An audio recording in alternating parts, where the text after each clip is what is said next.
የወላጅ እናቷ ነገር እጅግ ያሳዝናል። ጓደኞቿና ወዳጆቿ እንዲሁም የሚያውቋት ሁሉ ሐዘናቸው በፊታቸው ላይ ሲነበብ ያስታውቃል። በርካታ ሰዎች የሷን አስከሬን ለመሸኘት በስፍራው ተገኝተው ነበርም። ለመሆኑ የአስከሬን አሸኛኘት ሂደቱ ምን ይመስል ነበርም? በሽኝቱ ላይ እነማን ተገኙ? የቤተሰቦቿና የእናቷ ነገር እንዴት ሆነ? ምን ላይ ይገኛሉ?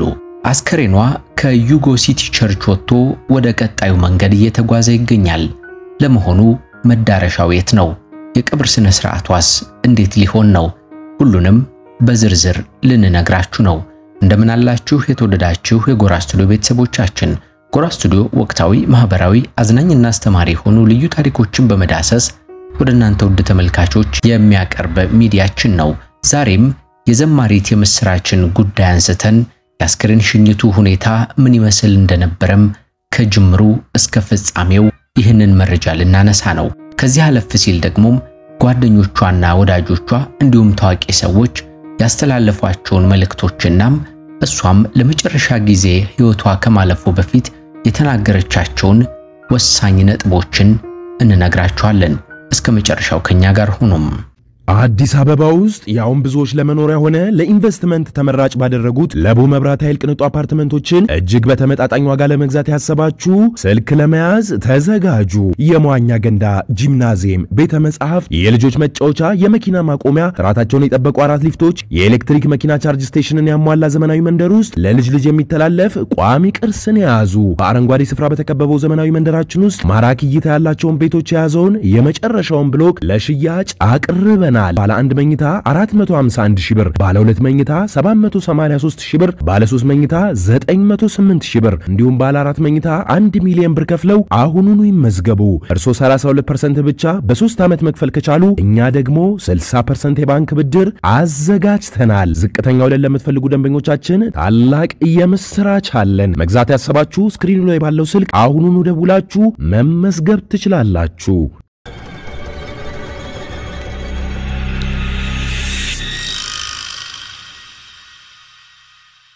በአርባ ምንጭ ከተማ ተወልዳ ያደገችው ዘማሪት የምስራች ስምዖን የምስራች በሲቀላ አንደኛ ደረጃ፣ በአባያ ሁለተኛ ደረጃ እንዲሁም በአርባ ምንጭ ሁለተኛ ደረጃና መሰናዶ ትምህርት ቤት ትምህርቷን ተከታትላለች። ወጣቷም በከፍተኛ ትምህርትም በወልቂጤ ዩኒቨርሲቲ በቲያትሪካል አርት ዲግሪም ልትመረቅ ችላለች። እንግዲህ ወጣት የጥበብ ሰው ጭምርም ናት። ይህን የገለጸልን ድቡሻ ሚዲያ ነው። የምስራች ከ9 ወራት በፊት ባጋጠማት ከፍተኛ ደረጃ የጨጓራ ህመም ምክንያት ምግብ ለመመገብም ጭምር ተቸግራ በብዙ ስቃይና መከራ ውስጥ ቆይታለች። በዚህ ምክንያት አቅሟ እየተዳከመ ጉልበቷም እያነሰ መጣም። በመጨረሻም ሁኔታዋን የተመለከቱ ወገኖች አስተባብረው መላው ኢትዮጵያንም ባደረጉት ርብርብ ከሀገር ወጣ ለወራት ያክል ሕክምናዋን ተከታትላም ለውጦች መታየት ጀመሩም። ከብዙ ስቃይና መከራ በኋላም እነዚያ የማያልፉ የሚመስሉ ጊዜያት አልፈው ከመሟ ተፈውሳ ወደ ሀገሯ መመለሷን ቤተሰቦቿም ገልጸው ነበር። በወቅቱ ቤቷ ስትገባም ኬክ ቆርሰው በዝማሬና በልልታ በደስታም ጭምር ነበር የተቀበሏት።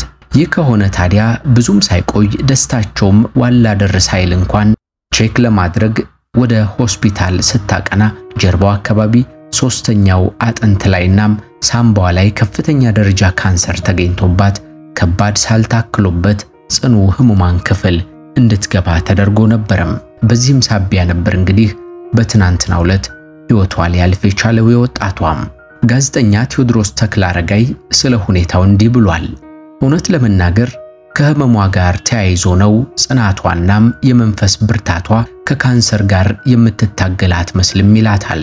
በህመም ውስጥ ሆናም ፊቷ ላይ የሚታየው ፈገግታም የሚጋባ አይነት ነበርም። የመዳን ፊት ነበር የምታሳይበት።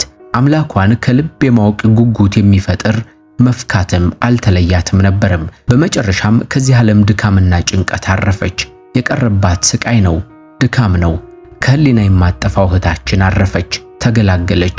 ነፍሷን ፈጣሪ ይማረው ሲል ጋዜጠኛ ቴዎድሮስ ተክለአረጋይ በጽሑፉ ስለ ሁኔታው አስቀምጧል።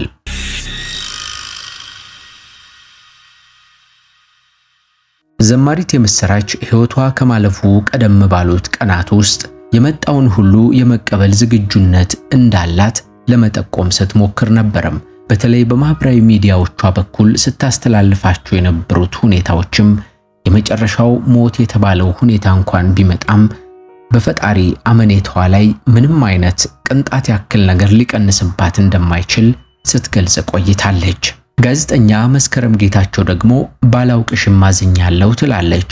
በእምነት አትመስለኝምና ሌሎች እንደሚሉት ያገልግሎቷ ተከታይም ተከታታይም አይደለሁም። ሙሉ ስሟንም ዛሬ ገና ነው ያወቅኩት። የፕሮቴስታንት እምነት አገልጋይ መሆኗንም አውቃለሁ ስትል ትናገራለች። ነገር ግን በካንሰር ህመም ተይዛ ለመኖር የምታደርገውን ትግል ሰማና በሆስፒታል አልጋ ላይ ሆና የምትለቃቸውን የምስጋናና የግንዛቤ መልእክቶች እመለከት ነበር ትላለች መስከረም። አክላም በቪዲዮቿና መልእክቶቿ ውስጥ ጥንካሬና ተስፋ የተጻፉበት ፈገግታም አይለያትም። እጅግ የሚደንቅ ብርታት ነበራት። ለሕክምና በሄደችበት ታይላንድም በመሬት መንቀጥቀጥ ህንጻዎቹ ሲናዱና ሲደረመሱ እሷ ከነበረችበት የሕክምና ማዕከል ከ20ኛ ፎቅ በእግዚአብሔር ተአምር ሮጣ ያመለጠች እህታችን የምስራች ዛሬ ማረፏን ሰማሁ በማለት መስከረም ገለጸች። እሷ እንዳለችው ሕክምና ጨርሳ ከሞት ተረፍኩ ብላ አመስግና ሳትጨርስ እሱ ከቆረጠው ቀን ማለፍ አይቻልምና ሄዳለች። ሰው ለመኖር እየፈለገ እንደ መሸኘት ተስፋ ሰንቆ ሲሮጥ በሞት እንደመነጠቅ የሚያም ነገር የለም። እግዚአብሔር ነፍስሽን ይቀበላት ስትልም መስከረም ጌታቸው መልእክቷን አኑራለች። ካንሰር ሳናስበው ብዙዎቹን ከአጠገባችን እየወሰደ ነው። እባካችሁ የምንችል ቅድመ ምርመራ እናድርግ፣ ግንዛቤ እንፍጠር ትላለች ጋዜጠኛዋ በመልእክቷ። ዘማሪት የምስራች ቦሌ በሚገኘው ዩጎ ሲቲ ቸርች በርካታ ሰዎች ምዕመናን እንዲሁም የእምነቱ ተከታዮች ወዳጆቿ፣ ቤተሰቦቿ፣ እናቷም ጭምር ተገኝተው ያስከሬኗ ሽኝት ተካሂዷል። በዚህም ታዲያ እናቷ እጅግ ያሳዝኑ ነበርም። አለቃቀሳቸው አንጀት ይበላል። ወዳጆቿና ጓደኞቿ እንዲሁም የሚያውቋት ሁሉም እንዲሁ ፊታቸው ላይ ሐዘን ይነበብ ነበርም። በዚህ ያስከሬን ሽኝት ፕሮግራም ላይ ታዲያም የኦርቶዶክስ እምነት ተከታዮችም ጭምር በስፍራው ተገኝተው ሽኝቱን ተከታትሏል አድርገዋል። ከዚህ ቀጥሎ ከዩጎ ሲቲ ቸርች አስከሬኗ ወጥቶም ወደ ትውልድ ሀገሯ ሄዶም የቀብር ስነ ስርዓቷ እንደሚፈጸም እንዲሁ ታውቋል።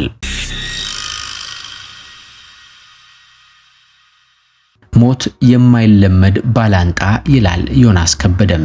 የሰው ልጅ ከሞት በኋላ ወዴት ይሄዳል የሚለውን ጥያቄ በአብዛኛው የሃይማኖት አስተምሮች ነፍስ ከስጋ ተነጥላ በፈጣሪዋ ፊት እንደምትቀርብ ሲያትቱም፣ ቡድሂዝም ደግሞ ሌላ አካል ለብሶ እንደሚፈጠር ይናገራል። ሕይወት ያለ ግብ ዛብራ ለዓለም እንደምትጠፋም የሚነግሩንም በጣት የሚቆጠሩ አይደሉም። ነፍስ ምንድናት? ከስጋ የሚሰፋት ቀጭን ክርስ ምን ይባላል? ሌላ ፈተና ነው። እህቴ ዘማሪት የምስራች የመዳን ጉጉትሽን አይቻለሁ። የመኖር ጉጉትሽንም እንዲሁ ተመልክቻለሁ። ጌታን ለማገልገል ያለሽንም ጉጉት እንዲሁም ስመለከት ኖሬያለሁ። ነገር ግን በሕይወትም ሆነ በሞት ላይ ሉዓላዊ አንድ ብቻ ነው። እሱም የሚወድሽ አምላክ ብቻ ነው። በዚህ ዓለም ስንኖር የምንኖረው ከብዙ ጥቂቶች ጋር ነው። መልስ ካላቸው መልስ ከሌላቸው ጥያቄዎች ጋር፣ ከሚመለሱ ከማይመለሱ ጥያቄዎችም ጭምር፣ ከሚገቡንና ከማይገቡን ጥያቄዎች ጋር ሕይወት እንዲህ ናት። አንድ ቀን ግን ጥያቄው ወይ ይመለሳል አሊያም ጥያቄው ይጠፋል፣ ወይ ከጥያቄ በላይ እንሆናለን። ሞት እውነት ነው። ከዚህም ዓለም ላይ ያለን ዝናን፣ ስልጣን፣ ገንዘብ፣ ክብርን እንድንንቅ የሚያደርገን ተስፋችን ከሞት ማዶም ስለሆነ ነው። ለዚህች ወጣት በብዙ ለደከማችሁ ፈጣሪ ብድራችሁን ይክፈል ሲል ዮናስ ከበደም አክሎም መልእክቱን አስቀምጧል።